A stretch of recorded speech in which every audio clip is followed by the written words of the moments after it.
La calle Alameda estaba tranquila aquella tarde de marzo. El sol de Madrid se filtraba entre los edificios antiguos, creando ese juego de luces y sombras que tanto caracterizaba al barrio de Malasaña.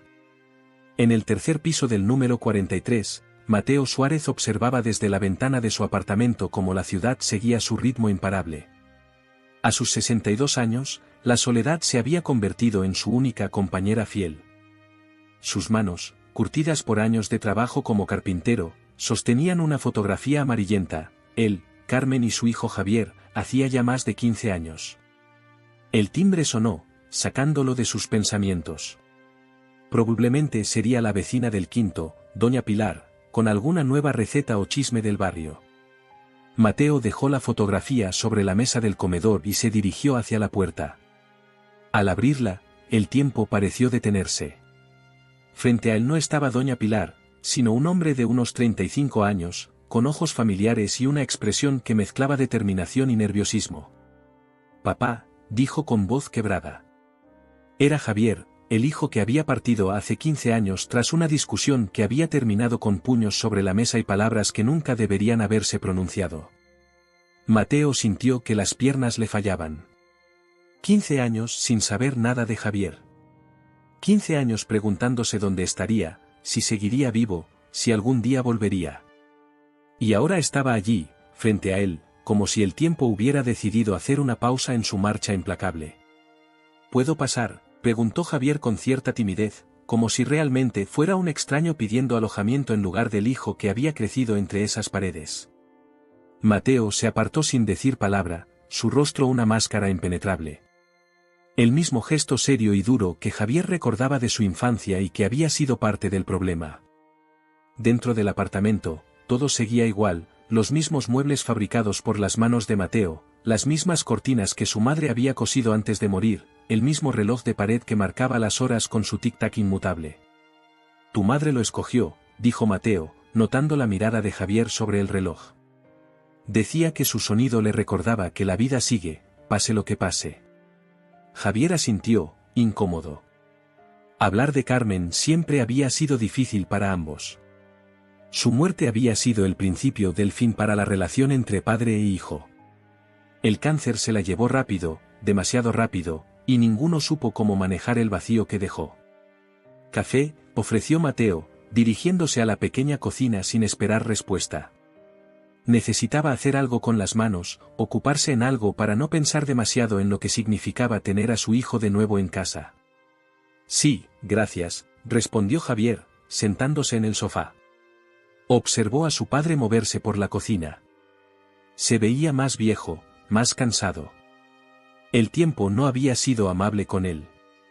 Las arrugas se habían profundizado en su rostro y su pelo, antes negro como el carbón, ahora estaba completamente blanco. Cuando Mateo regresó con 2 tazas de café, se sentó frente a su hijo. El silencio entre ellos era pesado, cargado de palabras no dichas y años de ausencia. «¿Qué te trae por aquí después de tanto tiempo?», preguntó finalmente Mateo, su voz más áspera de lo que pretendía. Javier dio un sorbo a su café antes de responder. «Necesito hablar contigo, papá. Han pasado muchas cosas y hay alguien que creo que deberías conocer». Mateo arqueó una ceja, intrigado y preocupado a partes iguales. «¿De qué se trata?». «Tengo una hija», confesó Javier. «Se llama Elena, tiene 7 años y es igual a mamá». La revelación golpeó a Mateo como un mazo. ¿Una nieta? ¿Había estado perdiendo años de la vida de su nieta así como había perdido años de la vida de su hijo? «¿Por qué me lo dices ahora?», preguntó, intentando controlar el torbellino de emociones que luchaban en su interior, alegría por la existencia de una nieta, rabia por el tiempo perdido, culpa por todo lo ocurrido. «Lucía, mi mujer, falleció hace 3 meses en un accidente de coche», explicó Javier con voz entrecortada. «He estado intentando mantener todo a flote por Elena, pero es difícil. Mi trabajo como periodista requiere viajes, horas irregulares. Elena necesita estabilidad, familia. Te necesita a ti». Mateo sintió que el mundo se detenía por segunda vez ese día. Primero su hijo regresaba y ahora descubría que tenía una nieta y que su nuera, a quien nunca conoció, había fallecido. Era demasiado para procesar de una sola vez. Lo siento, dijo, sin saber si se disculpaba por la muerte de Lucía o por los 15 años en los que no había sido capaz de tragarse su orgullo y buscar a su hijo. Hemos estado viviendo en Valencia, continuó Javier, como si necesitara llenar el silencio con palabras. Trabajaba para el Levante hasta que todo pasó. Ahora me han ofrecido un puesto en El País, aquí en Madrid. Pensé que podría ser un nuevo comienzo para todos. ¿Dónde está ella ahora? Elena, preguntó Mateo, sorprendiéndose a sí mismo por lo mucho que deseaba conocer a esa niña que llevaba su sangre. Con mi vecina, doña Mercedes. Es como una abuela para ella, respondió Javier, y luego añadió con cierta amargura, la única abuela que ha conocido, en realidad. El comentario hirió a Mateo, pero sabía que era justo. Él mismo se había negado a formar parte de la vida de su hijo, ¿cómo podía esperar haber sido parte de la vida de su nieta? Me gustaría conocerla, dijo finalmente, sorprendiendo a Javier con la suavidad de su tono, tan diferente a la dureza con la que solía hablar. Está abajo, en el coche, confesó Javier. No sabía cómo ibas a reaccionar al verme y no quería exponerla así, si las cosas iban mal. Mateo se levantó de inmediato. Tráela. No debería estar sola en el coche. Javier asintió y salió rápidamente del apartamento. Mateo se quedó inmóvil, mirando la puerta cerrada. 15 años de silencio y ahora, en cuestión de minutos, su vida daba un giro de 180 grados. Había una nieta, una parte de Carmen que continuaba viviendo en esa niña que pronto conocería. Se acercó a la ventana y miró hacia la calle. Vio a Javier aproximarse a un coche aparcado y sacar de él a una pequeña figura. Desde la altura no podía distinguir bien sus rasgos, pero notó su cabello castaño claro, del mismo tono que el de Carmen. Sintió que los ojos se le humedecían por primera vez en muchos años. El timbre volvió a sonar. Esta vez, Mateo abrió la puerta sin dudar. Y allí estaba Elena, con los ojos de Carmen, mirándolo con curiosidad infantil y cierto recelo. Elena, este es tu abuelo, Mateo, dijo Javier, poniendo una mano protectora sobre el hombro de la niña. Hola, dijo ella con una voz pequeña pero firme. Papá dice que haces muebles con tus manos. Mateo se agachó para quedar a su altura, ignorando el dolor en sus rodillas. Así es, respondió con una sonrisa temblorosa. ¿Te gustaría ver mi taller? Está en la habitación del fondo. Elena miró a su padre, quien asintió dándole permiso. Sí, me gustaría, dijo, y por un instante, Mateo vio en ella la misma determinación que había caracterizado a Carmen.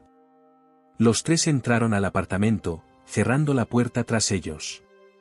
Afuera, la vida en la calle Alameda seguía su curso normal, ajena al pequeño milagro que acababa de ocurrir en el tercer piso del número 43, donde 3 generaciones de Suárez se reunían después de tanto tiempo, cada uno cargando sus propias heridas, miedos y esperanzas. Los días siguientes transcurrieron en una extraña danza de acercamientos y distancias. Mateo había convertido su pequeño despacho en una habitación para Elena, trasladando su mesa de dibujo al taller. La niña parecía adaptarse con la facilidad propia de la infancia, fascinada por las herramientas y los proyectos a medio terminar que poblaban el taller de su abuelo. Javier, en cambio, se movía por el apartamento como si pisara un campo minado, temeroso de despertar viejos fantasmas. Una mañana de domingo, mientras Elena dormía, Mateo preparaba el desayuno en la cocina. El aroma del café recién hecho y las tostadas impregnaba el ambiente cuando Javier apareció, con cara de haber dormido poco. Buenos días, saludó, sentándose a la mesa de la cocina. Mateo asintió como respuesta y le sirvió una taza de café. ¿Mala noche?, preguntó, notando las ojeras bajo los ojos de su hijo. Las pesadillas han vuelto, confesó Javier, dando un sorbo al café. Veo el accidente una y otra vez. Lucía, ella murió al instante, pero yo sigo reviviendo ese momento, preguntándome si podría haber hecho algo diferente. El silencio cayó entre ellos. Mateo nunca había sido bueno con las palabras de consuelo. Cuando Carmen enfermó, se había encerrado en su taller, refugiándose en la madera y las herramientas, incapaz de enfrentar el dolor de verla marchitarse día a día. No puedes cambiar lo que pasó, dijo finalmente, su voz ronca. Créeme, lo he intentado. He pasado 15 años preguntándome qué habría sucedido si hubiera actuado diferente aquella noche. Javier levantó la mirada, sorprendido por la confesión. Nunca había escuchado a su padre hablar así, admitiendo un error, mostrando vulnerabilidad. Aquella noche, comenzó Javier, recordando la pelea que los había separado. Dije cosas horribles. Ambos lo hicimos, concedió Mateo. Pero yo era el adulto. Debería haber sabido manejarlo mejor. Tu madre acababa de morir y yo solo podía pensar en mi propio dolor. La mención de Carmen trajo a la cocina el fantasma de la mujer que ambos habían amado de maneras diferentes pero igualmente intensas. La madre protectora, la esposa devota, el pegamento que había mantenido unida a la familia. Ella estaría feliz de vernos juntos de nuevo, dijo Javier con una pequeña sonrisa triste. Y le habría encantado Elena. Sin duda, respondió Mateo, permitiéndose sonreír también. Elena tiene sus ojos. Y su carácter. Por un momento, compartieron una mirada de entendimiento. El dolor seguía ahí, pero quizás, después de tanto tiempo, podría comenzar a sanar. El momento fue interrumpido por el timbre. Mateo frunció el ceño, no esperaba visitas tan temprano un domingo. Debe ser Antonio, dijo Javier, levantándose. Le pedí que me trajera algunos documentos del trabajo. Mateo asintió y continuó preparando el desayuno mientras Javier iba a abrir. Segundos después, escuchó voces alteradas en la entrada. No era Antonio quien había llamado. No tienes derecho a llevártela así, sin más, gritaba una mujer con acento valenciano. Lucía me nombró su madrina por algo. Mateo se acercó al pasillo para ver qué ocurría. En la puerta, Javier enfrentaba a una mujer de unos 40 años, con el pelo teñido de rojo y expresión furiosa. Raquel, por favor, baja la voz, pedía Javier. Elena está durmiendo. Podemos hablar de esto como adultos. ¿Adultos? ¿Cómo cuando decidiste mudarte a Madrid sin consultarme? Como cuando simplemente me dejaste una nota diciendo que te llevabas a mi ahijada, espetó Raquel, entrando al apartamento sin ser invitada. Su mirada se cruzó con la de Mateo, y por un instante pareció desconcertada. ¿Y usted quién es?, preguntó con desconfianza. Mateo Suárez, el padre de Javier, respondió él, extendiendo una mano que Raquel ignoró deliberadamente. Ah, el famoso padre ausente, dijo con desdén. Lucía me habló de usted. O más bien, de cómo abandonó a su hijo cuando más lo necesitaba. Las palabras impactaron a Mateo como un puñetazo en el estómago. Javier intervino rápidamente. Raquel, esto no tiene nada que ver con mi padre. Elena es mi hija y tengo todo el derecho a decidir dónde vivimos. Lucía jamás habría querido que alejaras a Elena de Valencia, de sus amigos, de su escuela, de mí, exclamó Raquel, su voz quebrándose por la emoción. Teníamos un acuerdo, Javier. Me prometiste que me consultarías las decisiones importantes sobre Elena. Las circunstancias cambiaron, respondió Javier, tratando de mantener la calma. El trabajo aquí es mejor, más estable. Elena necesita estabilidad ahora más que nunca. Y por eso la traes a vivir con un extraño, atacó Raquel, señalando a Mateo. Con alguien que ni siquiera estuvo en tu boda, que ni siquiera conocía a Lucía. Mateo sintió cada palabra como una acusación justa. Era cierto. No había estado presente en los momentos importantes de la vida de su hijo. No había conocido a Lucía, no había visto crecer a Elena. Raquel, entiendo que estés molesta, intervino Mateo, sorprendiendo tanto a Javier como a la mujer. Pero ahora mismo lo más importante es Elena. Si todos empezamos a gritar y a pelear, solo conseguiremos asustarla y confundirla más. La mención de Elena pareció calmar momentáneamente a Raquel. Se llevó una mano al pelo, en un gesto de frustración. Solo quiero lo mejor para ella, dijo con voz más baja. Le prometí a Lucía que cuidaría de su hija si algo le pasaba. Siento que estoy fallando a esa promesa. No estás fallando, dijo Javier, aprovechando el cambio de tono. Elena te adora, lo sabes. Y podrás visitarla cuando quieras. Pero Madrid es lo mejor para nosotros ahora. Tengo un buen trabajo, Elena tendrá una buena escuela, y está conociendo a su abuelo. Es una oportunidad para todos. Raquel miró a Mateo con recelo, como evaluándolo. ¿Y usted? ¿Está dispuesto a ser un abuelo de verdad esta vez? ¿O también va a abandonarla cuando las cosas se pongan difíciles? La pregunta, directa y brutal, quedó flotando en el aire. Javier pareció incómodo, pero no intervino.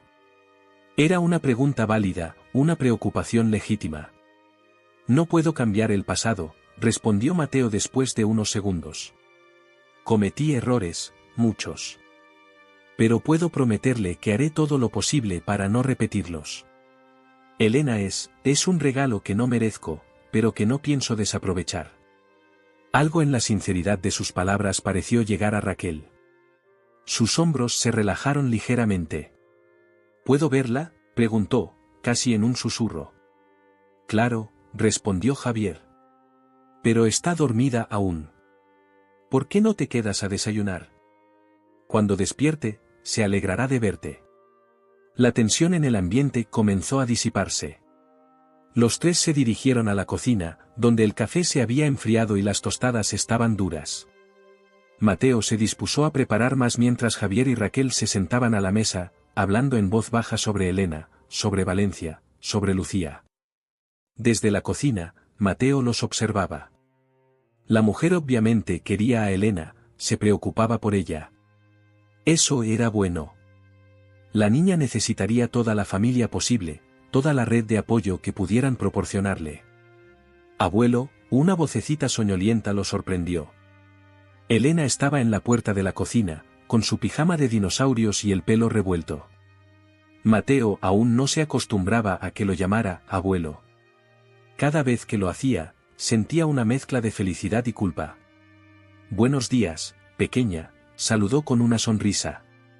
Mira quién ha venido a verte. Elena miró hacia la mesa y sus ojos se iluminaron. Tía Raquel, exclamó, corriendo hacia la mujer. Raquel la abrazó con fuerza, como si temiera que fuera a desaparecer. Mi niña, ¿cómo estás?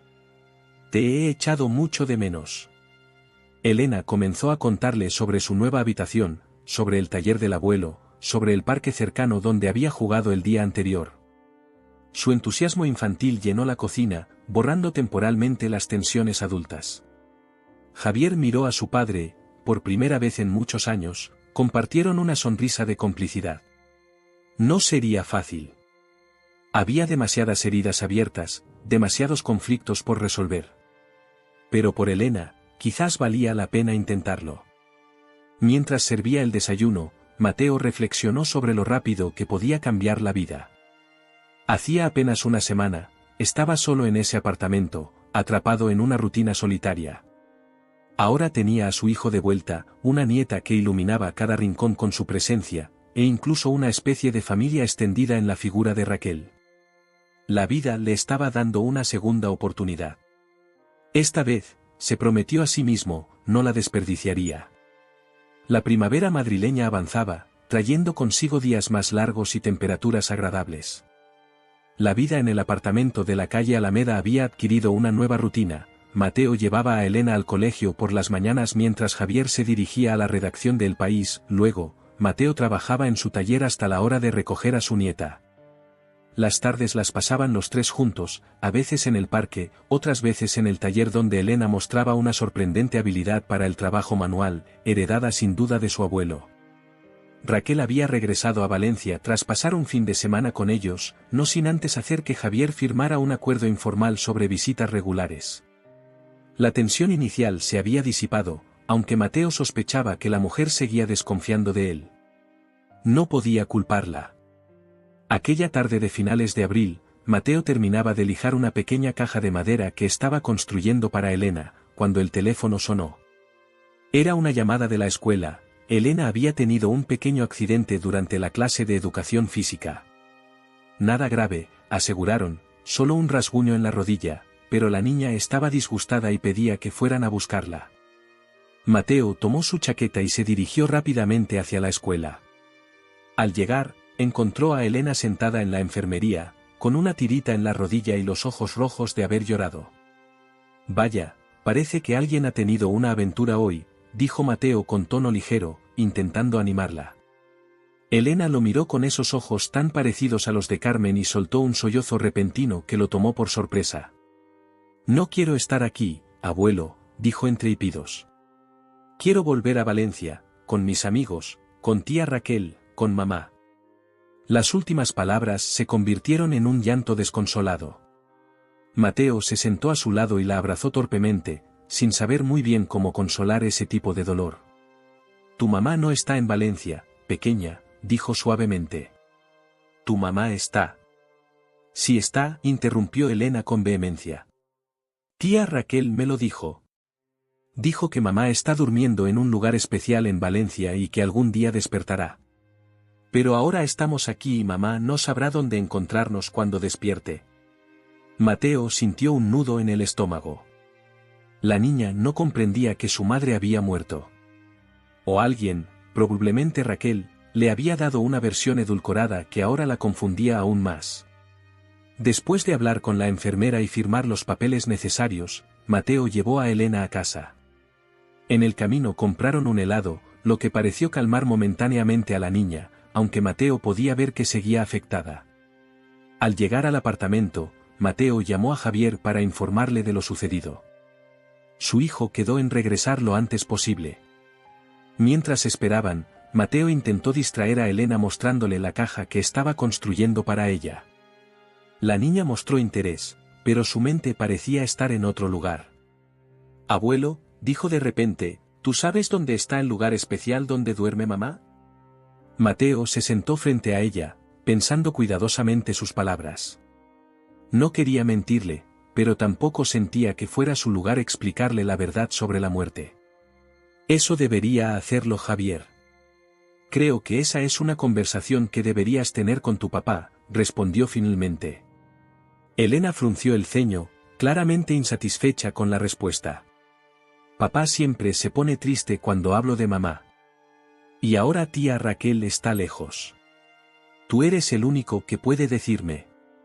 La situación era delicada. Mateo se pasó una mano por el pelo canoso, ganando tiempo. Elena, el lugar donde está tu mamá no es un lugar del que se pueda volver, dijo finalmente, optando por una verdad parcial. Cuando hablamos de que ella está durmiendo, es una forma de decir que... La puerta del apartamento se abrió en ese momento, interrumpiendo la conversación. Javier entró apresuradamente, con cara de preocupación. ¿Cómo está mi valiente?, preguntó, acercándose a Elena y examinando su rodilla. Estoy bien, respondió la niña automáticamente, pero luego añadió, papá, quiero volver a Valencia. Quiero estar cerca de mamá. Javier miró a su padre con alarma, buscando una explicación. Mateo le hizo un gesto para indicarle que hablarían después. Elena, ¿por qué no vas a lavarte las manos para la merienda?, sugirió Javier. Creo que el abuelo ha comprado magdalenas de chocolate. Una vez que la niña se fue al baño, Javier se volvió hacia su padre. ¿Qué ha pasado? ¿De qué estaban hablando? Mateo le explicó brevemente la conversación, la confusión de Elena sobre la muerte de su madre y las afirmaciones de Raquel. Javier palideció visiblemente. Maldita sea, murmuró. Siempre supe que Raquel le estaba diciendo cosas, pero no pensé que llegaría tan lejos. Elena necesita entender que su madre no va a volver, por doloroso que sea. ¿Nunca has hablado claramente con ella sobre la muerte?, preguntó Mateo, sorprendido. Javier negó con la cabeza, avergonzado. Lo he intentado, pero es difícil. Cada vez que veo su cara de ilusión al hablar de que mamá despertará algún día, no tengo el valor de romper esa esperanza. Mateo comprendía ese sentimiento mejor de lo que le gustaría admitir. Él mismo había evitado durante años hablar de la muerte de Carmen, sumergiéndose en el trabajo en lugar de enfrentar el dolor. Hay que decirle la verdad, dijo con firmeza. De una forma adecuada para su edad, pero la verdad. Cuanto más tiempo pase creyendo que su madre puede volver, más doloroso será cuando finalmente comprenda la realidad. Javier asintió lentamente. Lo sé. Es solo que, no sé cómo hacerlo. Lo haremos juntos, ofreció Mateo, sorprendiéndose a sí mismo con la propuesta. Si quieres, añadió, inseguro. La expresión de Javier se suavizó. Gracias, papá. Eso significaría mucho. Elena regresó en ese momento, con las manos limpias y una expresión más animada ante la promesa de magdalenas. Javier preparó la merienda mientras Mateo ponía la mesa. La conversación difícil tendría que esperar al momento adecuado. Esa noche, después de acostar a Elena, Javier y Mateo se sentaron en el salón con un vaso de vino cada uno. El silencio entre ellos ya no era tan incómodo como al principio, pero seguía habiendo temas que evitaban cuidadosamente. Raquel me ha llamado hoy, dijo Javier, rompiendo el silencio. Está furiosa porque cancelé el viaje a Valencia del próximo fin de semana. Tengo que cubrir un evento importante para el periódico. Podría llevar yo a Elena, sugirió Mateo. Javier lo miró sorprendido. ¿Harías eso? Sería un viaje de 6 horas en tren, ida y vuelta. Y Raquel no es precisamente tu fan número 1. Mateo se encogió de hombros. Soy un viejo, no un inválido. Puedo manejar un viaje en tren con mi nieta. Y en cuanto a Raquel, bueno, ambos queremos lo mejor para Elena. Eso es un punto de partida. Javier sonrió, una sonrisa genuina que a Mateo le recordó al niño que había sido antes de que todo se torciera. Gracias, papá. Te lo agradezco. Hubo otro silencio, pero esta vez fue Mateo quien lo rompió. ¿Cómo murió realmente Lucía?, preguntó directamente. Sé que fue un accidente de coche, pero nunca me has contado los detalles. La expresión de Javier se ensombreció. Dio un largo trago a su vino antes de responder. Iba camino a una entrevista. Llovía mucho. Un camión perdió el control en una curva y se estrelló contra su coche. Su voz era monótona, como si hubiera repetido la historia tantas veces que ya había perdido toda emoción. Murió al instante, según me dijeron. No sufrió. ¿Y tú dónde estabas?, preguntó Mateo, sintiendo que había algo más, algo que su hijo no le estaba contando. Javier desvió la mirada. En casa, con Elena. Era mi día libre. Pero había algo en su tono, una tensión apenas perceptible, que alertó a Mateo. Javier, ¿qué no me estás diciendo?, insistió suavemente. Su hijo se levantó abruptamente y caminó hasta la ventana, dándole la espalda. Cuando finalmente habló, su voz era apenas audible. Habíamos discutido esa mañana. Fue una estupidez, ni siquiera recuerdo por qué empezó. Pero le dije cosas que nunca debí decir.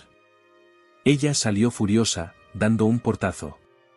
La última imagen que tengo de mi mujer es su cara de rabia mientras me gritaba que era igual que mi padre. Las palabras impactaron a Mateo como una bofetada. Así que ahí estaba, el fantasma que siempre había estado entre ellos, incluso cuando no se hablaban. El legado de Mateo, su incapacidad para manejar el conflicto, para expresar emociones de forma saludable, había pasado a su hijo como una maldición silenciosa. Lo siento, dijo, sabiendo que era insuficiente pero sin saber qué más decir. Javier se volvió hacia él, con los ojos brillantes por lágrimas contenidas. ¿Sabes qué es lo peor? Que tenía razón. Soy como tú. O al menos, me estaba convirtiendo en ti. Cerrándome, incapaz de mostrar lo que siento, escapando al trabajo cuando las cosas en casa se ponían difíciles. Mateo acusó el golpe sin replicar. Era cierto, después de todo. Desde que Lucía murió, he intentado cambiar, continuó Javier.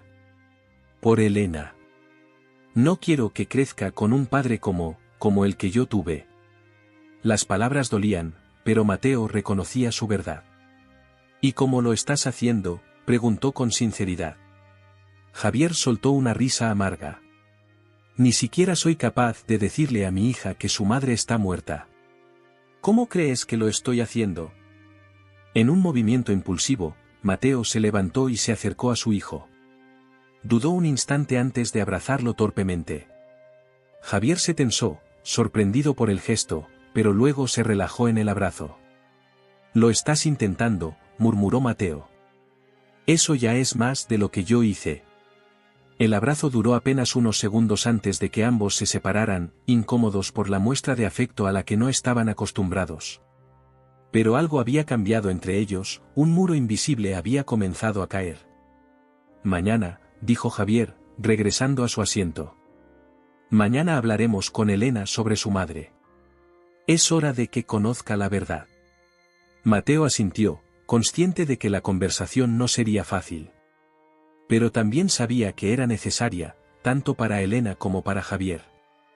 Y quizás, también para él mismo, que llevaba demasiados años huyendo de verdades incómodas.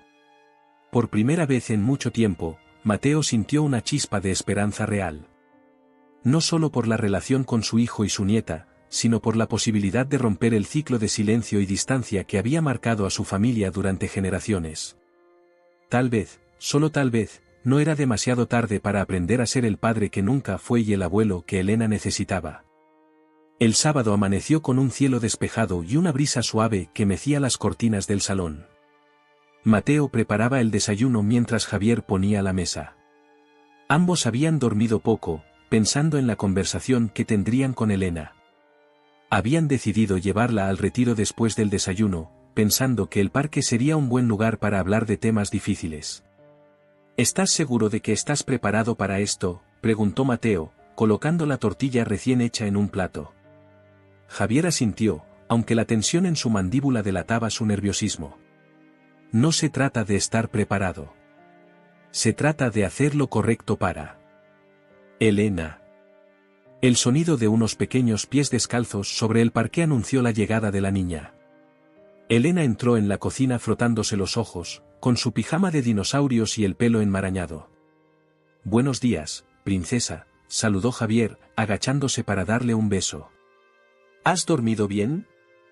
Elena asintió y se sentó a la mesa, donde Mateo ya había colocado un vaso de zumo de naranja para ella. El desayuno transcurrió con una conversación ligera, principalmente dirigida por Elena, que contaba con entusiasmo sus planes para construir una casa para muñecas con ayuda de su abuelo. Tras el desayuno, Javier le propuso ir al parque. Hace un día precioso.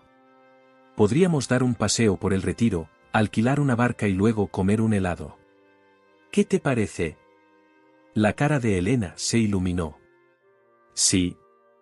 ¿Puede venir el abuelo también? Por supuesto, respondió Javier, intercambiando una mirada con su padre. El abuelo también viene. Una hora después, los tres caminaban por los senderos del retiro. Elena corría adelante, deteniéndose de vez en cuando para recoger una hoja o señalar un pájaro. Encontraron un banco tranquilo cerca del estanque, desde donde podían ver los botes y a las familias disfrutando del día. Elena, llamó Javier, palmeando el espacio a su lado en el banco. Ven, siéntate un momento. Queremos hablar contigo de algo importante. La niña obedeció, sentándose entre su padre y su abuelo.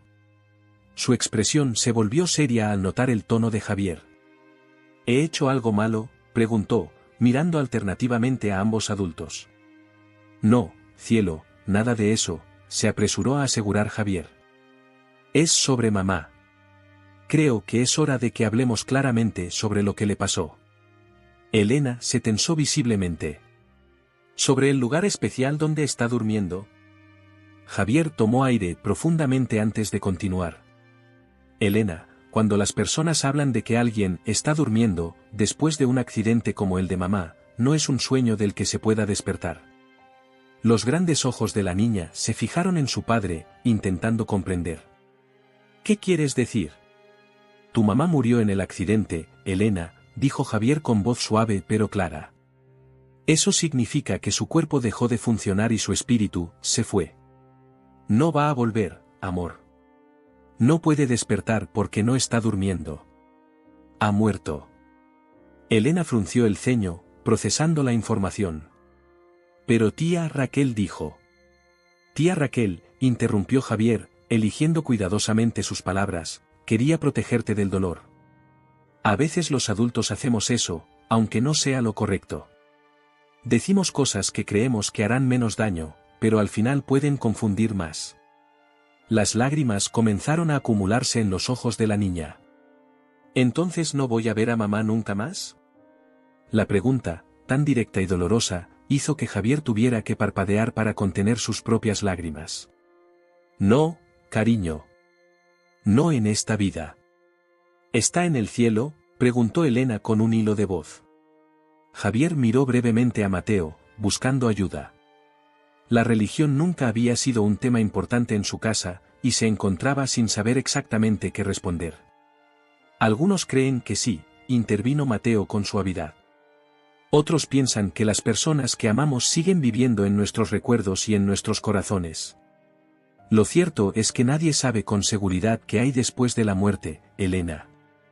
Pero lo que sí sabemos es que tu mamá te quería muchísimo, y que siempre será parte de ti, estés donde estés. Elena se quedó callada un largo rato, mirando hacia el estanque donde las familias reían y remaban en los botes. Finalmente, una lágrima resbaló por su mejilla. Entonces, ¿por qué vinimos a Madrid? Si mamá está en Valencia. Mamá no está en Valencia, explicó Javier con paciencia. Su cuerpo está enterrado allí, sí, pero eso no es mamá. Es solo, como la ropa que ya no usamos. Mamá no está allí ni aquí. Está. Dudó, buscando una explicación que pudiera tener sentido para una niña de 7 años. Está en todas partes donde hay recuerdos suyos, completó Mateo. En las fotos que guardamos, en las historias que contamos sobre ella, en las cosas que te enseñó. Elena se limpió la lágrima con el dorso de la mano. ¿Cómo cuando me enseñó a hacer galletas de chocolate? Javier sonrió levemente. Exacto. O como cuando te cantaba esa nana para dormir. La del barquito pequeño, recordó Elena con una pequeña sonrisa triste. Esa misma, confirmó Javier.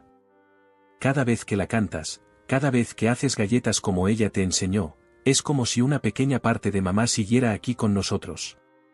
Los tres se quedaron en silencio un momento, cada uno sumido en sus propios pensamientos.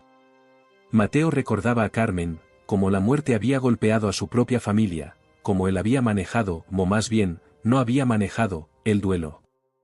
Al menos Javier estaba intentando hacer las cosas de forma diferente con Elena.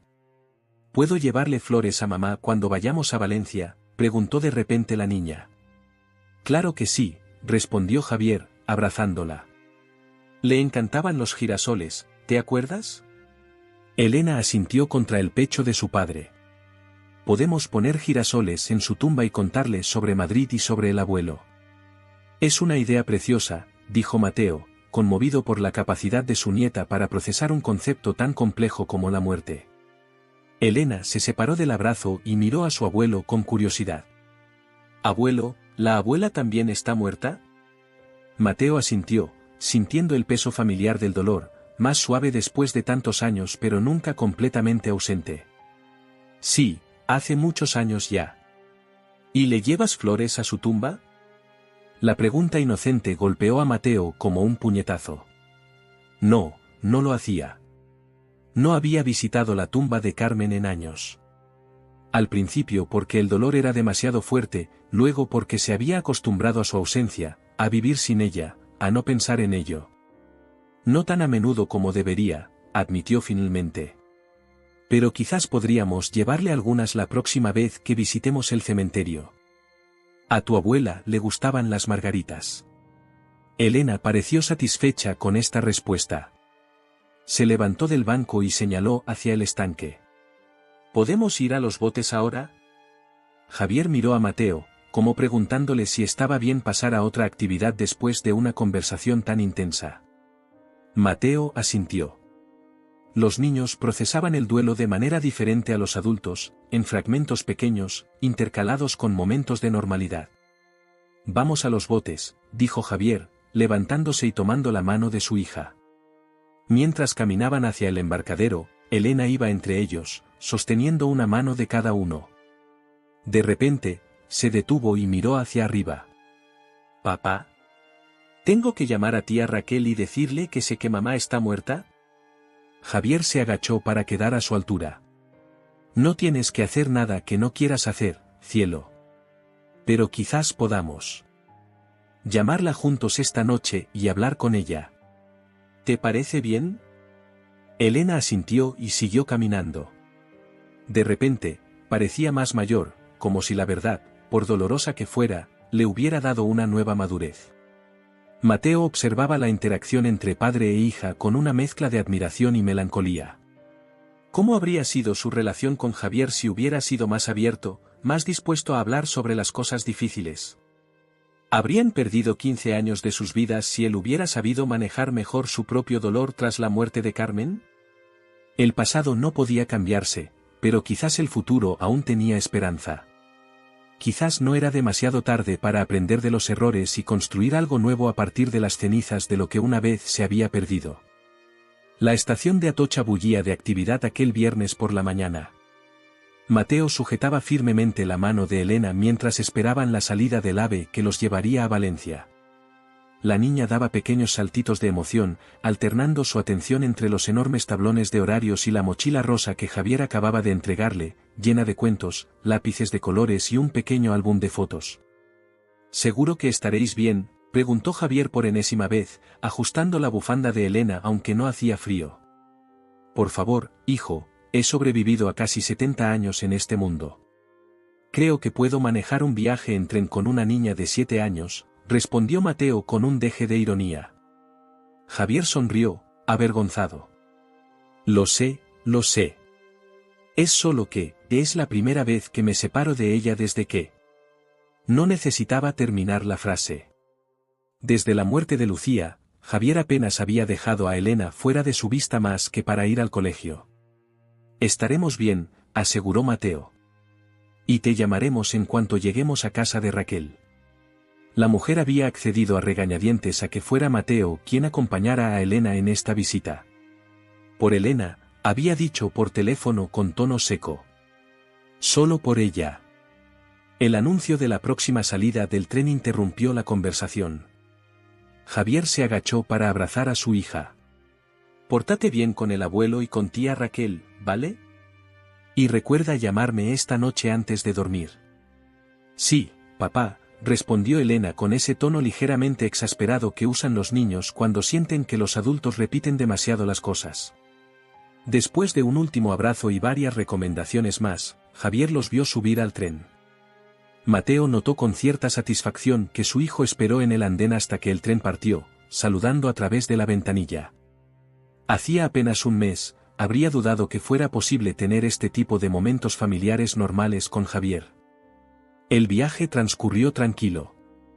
Elena se mostró fascinada por el paisaje que desfilaba a alta velocidad por la ventanilla, señalando ocasionalmente algún detalle que llamaba su atención: un campo de girasoles, una manada de cabras en la ladera de una colina, un pueblo pequeño que aparecía y desaparecía en segundos. «Abuelo», dijo de repente, volviéndose hacia Mateo con expresión seria.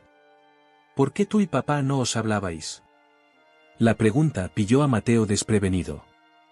Elena había demostrado tener una habilidad especial para hacer preguntas directas y difíciles en los momentos más inesperados. «Es complicado», respondió, ganando tiempo. «Los adultos siempre decís eso cuando no queréis contestar», replicó Elena con un mohín. Mateo tuvo que sonreír ante la perspicacia de su nieta. «Tienes razón. Supongo que es una forma de evitar las preguntas difíciles».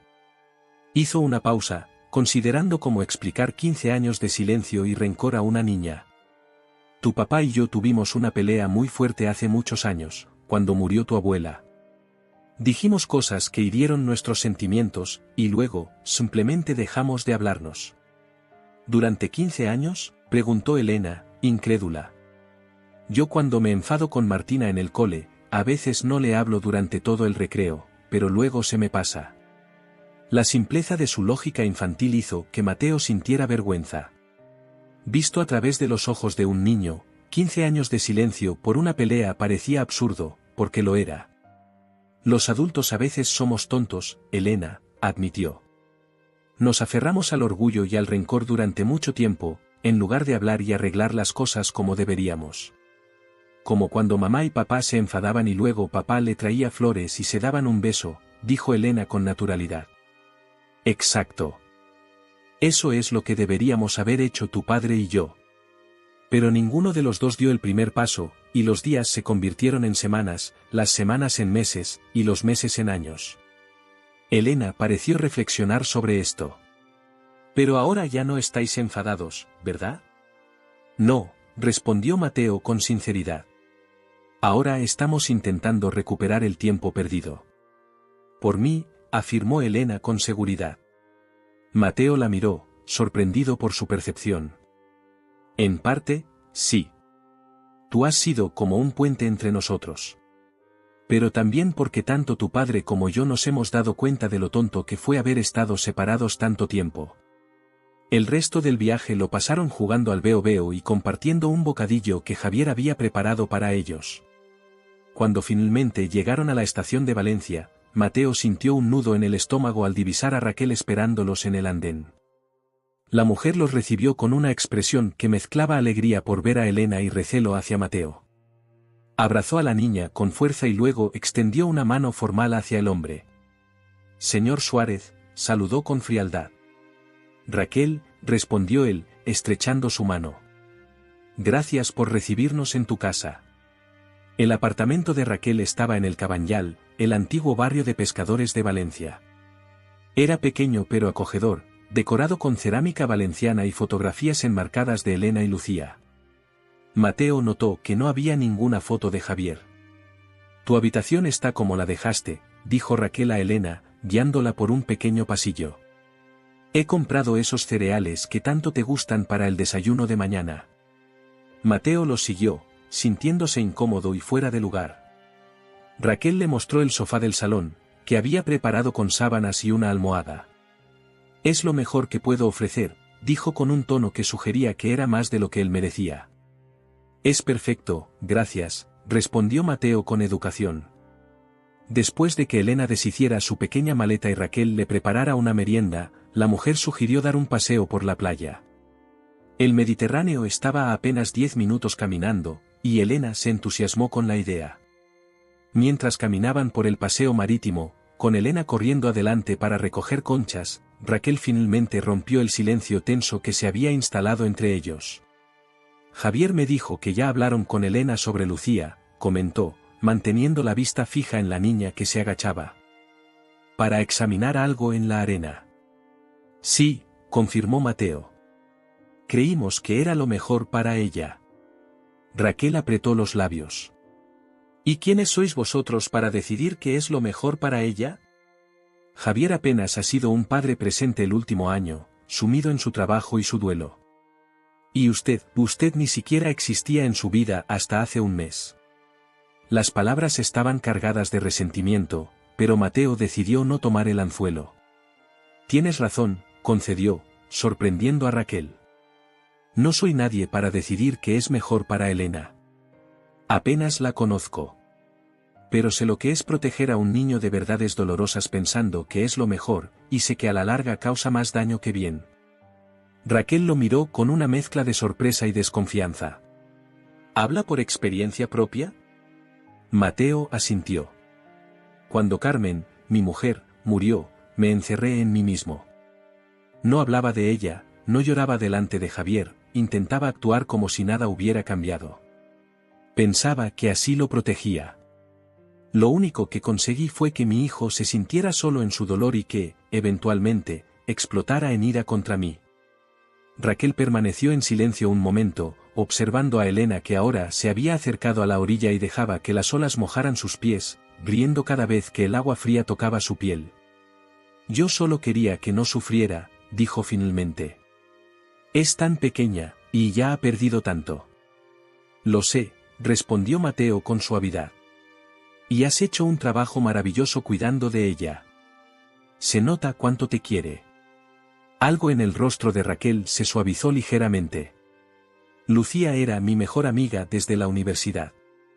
Cuando murió, sentí que tenía que mantener su recuerdo vivo para Elena. Quizás me pasé de la raya. Todos cometemos errores cuando actuamos desde el dolor, dijo Mateo. Créeme, yo he cometido más que la mayoría. Caminaron un rato más en un silencio menos tenso. Elena regresó corriendo con un puñado de pequeñas conchas que mostró con orgullo. Mira, abuelo. Esta parece un corazón, y esta es como la concha que usa la sirenita en su pelo. Mateo admiró cada hallazgo con entusiasmo, consciente de la mirada evaluadora de Raquel sobre él. Por primera vez, sintió que quizás la mujer empezaba a verlo no como un enemigo, sino como lo que era, un viejo intentando enmendar sus errores con la única familia que le quedaba. Esa noche, después de cenar en un pequeño restaurante cerca del puerto, donde Elena devoró una paella que según Raquel no era tan buena como la que hacía Lucía, pero se dejaba comer, regresaron al apartamento. Tras asegurarse de que Elena llamaba a Javier como había prometido, la acostaron entre los dos, cada uno sentado a un lado de la pequeña cama individual. Mañana iremos al cementerio, anunció Elena con naturalidad. Le llevaremos girasoles a mamá y le contaremos todo sobre Madrid y el abuelo. Raquel miró a Mateo por encima de la cabeza de la niña, una pregunta silenciosa en sus ojos.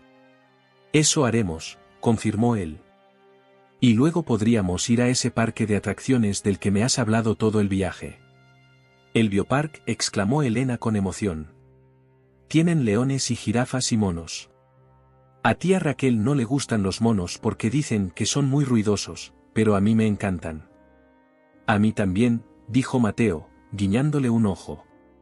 Especialmente los chimpancés. Son muy listos. Como tú, dijo Elena, bostezando. Papá dice que eres muy listo aunque a veces haces tonterías.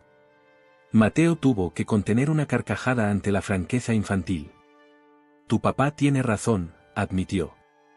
A veces los abuelitos hacemos tonterías. Cuando finalmente Elena se durmió, Raquel y Mateo salieron silenciosamente de la habitación. En el pasillo, la mujer lo miró con una expresión diferente, menos hostil. Una copa de vino, ofreció, señalando hacia la cocina. Creo que hay cosas de las que deberíamos hablar, si vamos a formar parte de la vida de Elena los dos. El cementerio general de Valencia brillaba bajo el sol de la mañana. Entre las hileras ordenadas de lápidas y mausoleos, Elena caminaba despacio, sosteniendo un ramo de girasoles casi tan grande como ella. Mateo y Raquel la seguían a corta distancia, manteniendo un silencio respetuoso.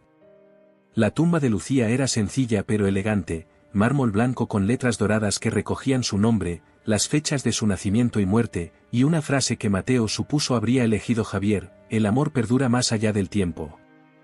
Junto a la lápida había un pequeño jarrón con rosas marchitas que Raquel retiró para poner agua fresca. Elena depositó los girasoles con cuidado y luego, para sorpresa de ambos adultos, se sentó en el suelo frente a la tumba y comenzó a hablar como si estuviera teniendo una conversación normal con su madre.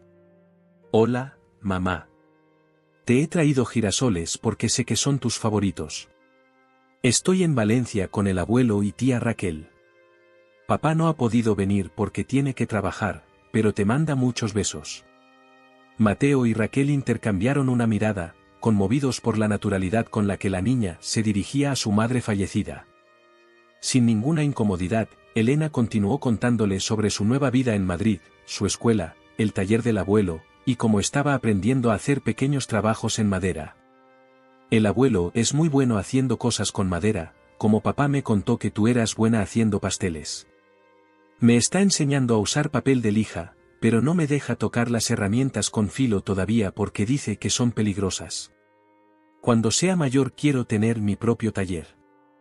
Raquel se acercó a Mateo y susurró, nunca la había visto así de tranquila hablando sobre Lucía. Antes solía llorar o cambiar de tema. Los niños suelen adaptarse mejor cuando entienden la verdad, respondió Mateo en voz baja. El no saber, la confusión, eso es lo que realmente les asusta.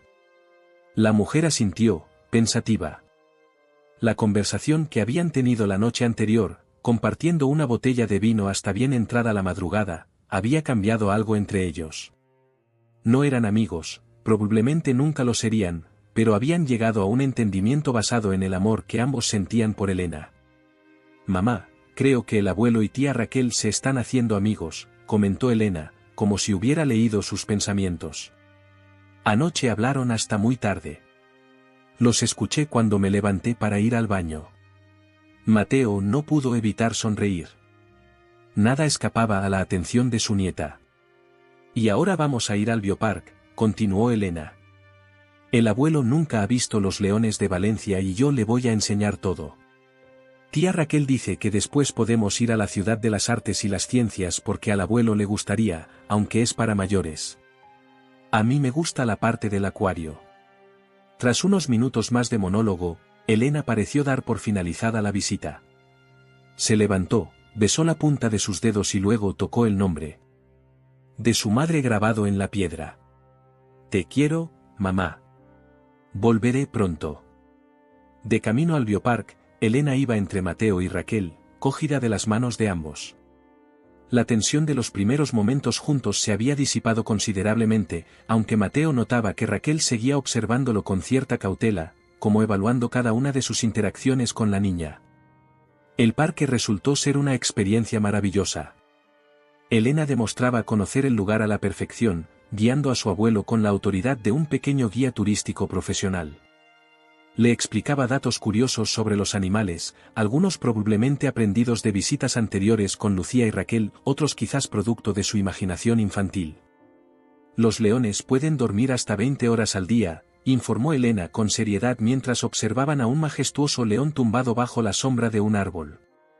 Igual que tía Raquel los domingos. Raquel soltó una carcajada, la primera que Mateo le escuchaba desde que habían llegado a Valencia. Eso no es cierto, traviesa. Yo no duermo tanto. Casi, insistió Elena con una sonrisa pícara. Mamá siempre decía que podías ganar la medalla de oro en dormir si fuera un deporte olímpico. La mención de Lucía trajo un momento de nostalgia, pero no de la tristeza abrumadora que Mateo había temido. En lugar de eso, los tres sonrieron, unidos por el recuerdo compartido de alguien a quien habían querido. Después del biopark, tal como habían planeado, se dirigieron a la Ciudad de las Artes y las Ciencias. El complejo arquitectónico impresionó a Mateo, que no había visitado Valencia en décadas. Las estructuras futuristas diseñadas por Calatrava, reflejándose en las amplias piscinas de agua azul, contrastaban de manera asombrosa con el casco antiguo de la ciudad que habían recorrido la tarde anterior. Es como estar en el futuro, ¿verdad?, comentó Raquel, notando su asombro. Valencia ha cambiado mucho en los últimos años. En el Oceanographic, Elena corrió de un lado a otro, fascinada por los túneles de cristal donde los peces nadaban sobre sus cabezas. Mateo la seguía a un ritmo más pausado, disfrutando de su entusiasmo pero también sintiéndose cada vez más cansado. No estaba acostumbrado a días tan intensos de actividad. Necesita un descanso, observó Raquel cuando Elena por fin se detuvo frente al tanque de las medusas, hipnotizada por sus movimientos flotantes. Elena puede quedarse allí horas, así que aprovechemos para sentarnos un momento. Encontraron un banco cercano desde donde podían vigilar a la niña. Mateo se sentó con un suspiro de alivio, sus rodillas agradeciéndole el respiro. ¿Va todo bien?, preguntó Raquel, notando su gesto de dolor. Solo la edad, respondió Mateo con una sonrisa cansada. A veces olvido que ya no tengo 40 años. Se quedaron en silencio un momento, observando a Elena que ahora había entablado conversación con otro niño frente al tanque. Lucía estaría contenta, dijo de repente Raquel, su voz suave. De ver a Elena así, feliz, adaptándose. Siempre fue su mayor preocupación, que si algo le pasaba, Elena pudiera seguir adelante sin hundirse. Mateo asintió, conmovido por la confianza que implicaba compartir ese pensamiento con él. Javier también está haciendo un buen trabajo, continuó Raquel. Lo admito, al principio pensé que se estaba equivocando al llevársela a Madrid, que solo buscaba escapar de los recuerdos de Lucía. Pero ahora veo que tal vez era justo lo que ambos necesitaban, un nuevo comienzo. Todos necesitamos eso a veces, respondió Mateo. Una oportunidad de empezar de nuevo, de hacer las cosas mejor. Raquel lo miró directamente, sin la hostilidad que había caracterizado sus interacciones iniciales. Anoche no terminamos nuestra conversación. Me contó cómo perdió contacto con Javier, pero no cómo se reencontraron. Mateo le relató brevemente el día en que Javier apareció en su puerta con Elena, cómo el reencuentro había sido tan inesperado como necesario, y cómo la presencia de la niña había actuado como catalizador para una reconciliación que ambos, padre e hijo, habían sido demasiado orgullosos para iniciar por sí mismos. El orgullo es un lujo que se vuelve demasiado caro con el tiempo, concluyó Mateo. He pagado 15 años por él. No pienso perder ni un día más. Elena regresó en ese momento, demandando ir a ver a los pingüinos. Los adultos se levantaron, Mateo con un pequeño esfuerzo que no pasó desapercibido para Raquel, quien le dio un ligero apretón en el brazo como muestra de apoyo. El resto de la tarde transcurrió entre risas y descubrimientos. Cenaron en una terraza junto al puerto, donde Elena insistió en que probaran la horchata con fartons, una combinación que Mateo no había degustado desde su juventud y que le trajo una oleada de recuerdos agridulces. Esa noche, de vuelta en el apartamento de Raquel, mientras acostaban a Elena, la niña hizo una pregunta que tomó a ambos por sorpresa. ¿Podemos venir todos los meses a ver a mamá? Papá, tú, yo y tía Raquel. Podríamos traerle flores diferentes cada vez. Mateo y Raquel intercambiaron una mirada. Era una petición complicada, logísticamente hablando, pero ninguno de los dos quería negarle ese consuelo. Hablaremos con tu papá, respondió Mateo con cautela. Quizás no podamos venir todos los meses, pero seguro que encontraremos una manera de visitar a mamá regularmente. Y mientras tanto, añadió Raquel, puedo enviarle fotos de las flores que le ponga, así sabrás que siempre tiene compañía. Elena pareció satisfecha con la solución. Y cuando tía Raquel venga a Madrid, puede quedarse en nuestra casa, ¿verdad, abuelo? Por supuesto, respondió Mateo sin dudarlo, mirando a Raquel que parecía sorprendida por la oferta. Siempre será bienvenida. El domingo por la tarde, mientras esperaban en la estación el tren de regreso a Madrid, Elena jugaba con una pequeña figura de un delfín que habían comprado en el Oceanographic. Raquel se acercó a Mateo con un sobre en la mano. Es para Javier, explicó, entregándoselo. Son algunas fotos de Lucía que no tiene, y una carta que ella escribió poco antes del accidente. Creo que es hora de que la lea. Mateo tomó el sobre con cuidado, consciente del valor emocional de su contenido. Se lo daré, te lo prometo. Sé que lo harás, dijo Raquel, y por primera vez desde que se conocieron, le dirigió una sonrisa sincera. Cuida de ellos, Mateo. Son lo único que me queda de Lucía. Lo haré, respondió él con solemnidad. Y tú siempre tendrás un lugar en nuestras vidas, Raquel. Eres familia. El tren llegó a la estación, y tras los abrazos de despedida y las promesas de llamadas y visitas, Mateo y Elena subieron a bordo. Desde la ventanilla, la niña saludaba efusivamente a Raquel, quien correspondía con lágrimas en los ojos. Pero una sonrisa en los labios. Mientras el tren se alejaba de Valencia, Mateo reflexionaba sobre lo mucho que había cambiado su vida en tan poco tiempo. Del vacío de su existencia solitaria a la riqueza de estos nuevos vínculos familiares. Del silencio de su apartamento a las risas y preguntas constantes de Elena. De la frialdad con Javier al comienzo de una relación padre-hijo que, aunque tardía, prometía ser más auténtica que la que habían tenido antes.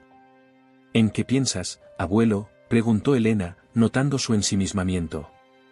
Mateo sonrió a su nieta, esta niña que había entrado en su vida como un torbellino, despertándolo de un largo letargo emocional. Pienso en lo afortunado que soy, respondió con sinceridad. Y en que a veces, la vida nos da segundas oportunidades cuando menos las esperamos. Elena pareció considerar sus palabras con esa seriedad precoz que a veces mostraba. Como cuando pierdes algo muy importante pero luego encuentras algo diferente que también es importante. Exactamente así, confirmó Mateo, sorprendido por la sabiduría instintiva de la niña. Y aunque lo que perdimos sigue doliendo, lo nuevo que encontramos nos ayuda a seguir adelante.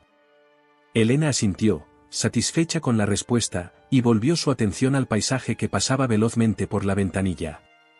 Mateo sacó el sobre que Raquel le había dado, pensando en cómo reaccionaría Javier al leer las últimas palabras de Lucía. Fuera lo que fuese que contuviera esa carta, estaba seguro de que les ayudaría a seguir construyendo este frágil pero esperanzador nuevo comienzo. En su mente, imaginó a Carmen observándolos desde algún lugar, quizás junto a Lucía. Le gustaba pensar que ambas estarían contentas de ver cómo las piezas rotas de su familia empezaban, lentamente, a encontrar la manera de encajar de nuevo en un todo diferente pero igualmente valioso.